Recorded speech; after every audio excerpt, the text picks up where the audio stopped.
cashed out again. I ran out of space again. Where was I? Oh, the military hospital in Stephenville. Um, my mother would never tell me if she just didn't go to the hospital because it was a military hospital. She won't even talk to me on the phone if I start talking about something controversial. Whereas I go the other way. I'd rather if somebody was, monitoring somebody good, not the Nazis or someone, monitoring our conversation and acknowledging that they're aware that something is going on that we're wondering about, because you can't just go to the police and complain about everything. I remember growing up in St. John, well, not growing up in St. John's, but being in St. John's, and another girl from over on the other side of the harbor there complained to the police about something, and there was a big report in the news that what a mockery she's made, and now she's in all kinds of trouble. So you have to keep your wonderings and your worries to yourself, really. Unless, you're actually pull the actual knife out of your body or whatever, right? So in any case, I don't know if she just wouldn't go to a military hospital, but it's possible that she wouldn't have us born in a military hospital. Maybe they were afraid that somebody would go off with us or switch us out, or say we were stillborn. They probably worried about that a lot back then. And because, there were people who had farmed and things where the base was, and they had all gotten moved away, and the base was put there. And in any case, so I was born in Steeple Crossing, and we lived on base. Well, we didn't live on base when I was born.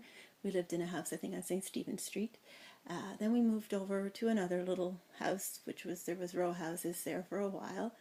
And I guess in kindergarten, before my sister was born anyway, because there was a little joke in our family, was my brother and I used to tease my mother, was we wanted a dog, and my father didn't want to get a dog because if something happened to the dog, and I don't know now anymore, with the Godfather and things, what goes through parents' minds, knowing what goes through our minds, or my mind at least, that I admit nowadays, but he just didn't want us to get a dog in case something happened to it, because that's so hurtful.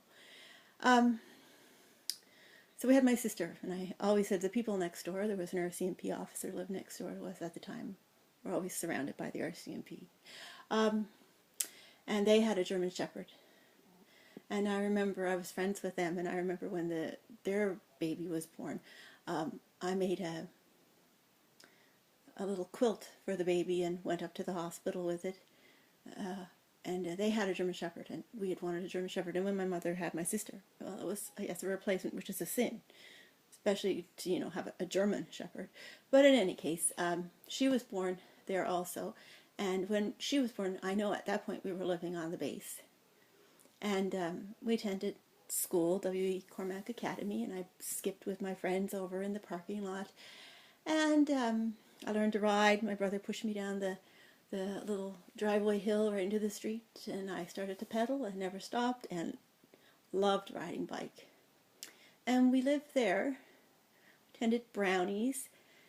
He attended Cubs, and we went to Crusaders for a while, because although we were Anglican, my mother was Anglican, her family was Anglican, and my father's family had been united.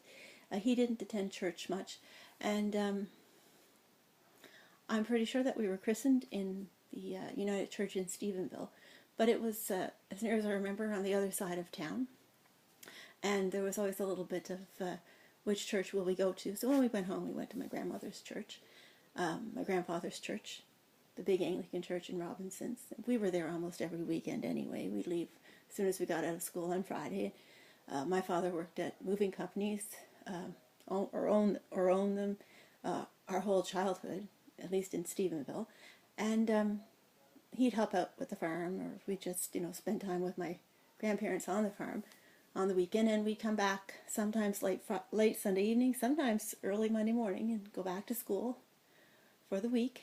And I guess we were still there when they built the shopping center, the mall. I got my hair cut off really short there at the brand new hair salon. But we moved. My father had been moving the military up to that point, and I believe pretty much most of the military had moved out of Stephenville at that point.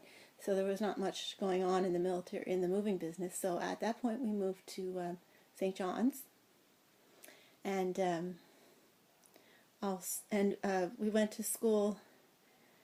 Well, he was going to put us in school on Bond Street, I think it is, and we were all the way out in Virginia Park, something, and came across my thoughts the other day when I was trying to remember the name of the park, and it was just really far away, and my mother wasn't driving yet, and he was off working, and he had set up his own moving company, out from wherever we lived. I guess, I don't know, it was Kenmount Road or Torbay Road, whichever road the Village Mall is not on, towards the airport that way. And I was only in grade 3.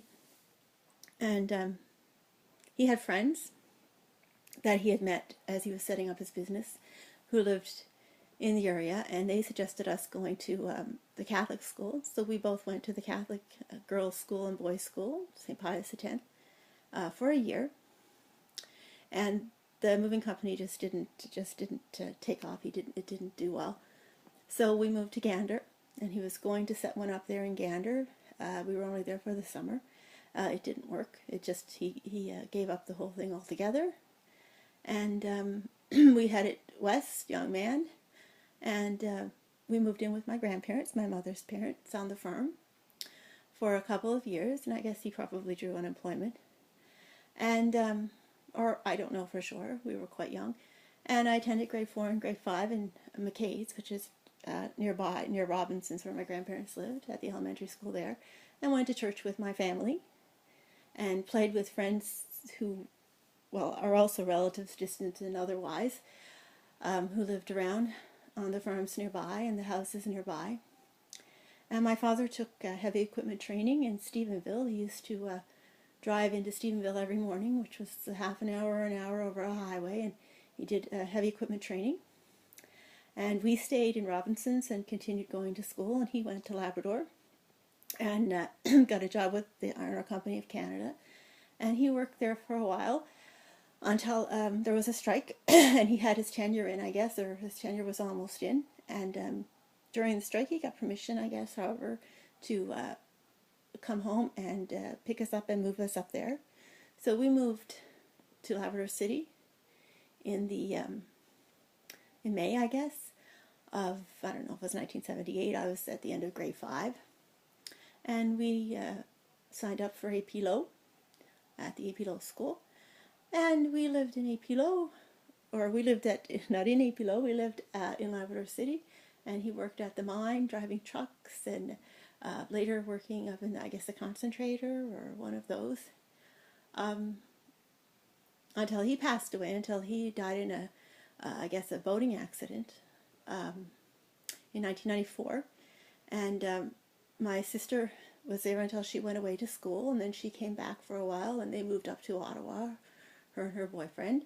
And my brother went away to university and never really came back. He went off with his carpet cleaning business to Ontario and down into the States and back to Nova Scotia. And I stayed in Labrador after university and started teaching back at AP Low. And I was there until, I guess I was 30 or 31. And I married my husband, had my baby. And he just felt like there, been some things going on at work, and a few people had left. So we just moved up here to, we moved to Ottawa. And took my retirement and moved up. And because I had resigned my position with the multiple chemical sensitivity, and had just taken my retirement. It's not really retirement, but taken my retirement package or my retirement money, because I wasn't necessarily going back, and the system worked as if you, at the time, according to the union, if you choose to come back, you just have to pay it back over time. So I wasn't really retired. I had resigned. And cashed out my retirement package. I guess cashed out my funds, my contributions, and we used it for the baby, and we used it to move up here, and we lived off it for a while up here while he tried to find some contract work. Eventually, he settled into a position, and we moved out to Carleton Place, and that's about who I am. But I am actually myself. Oneself.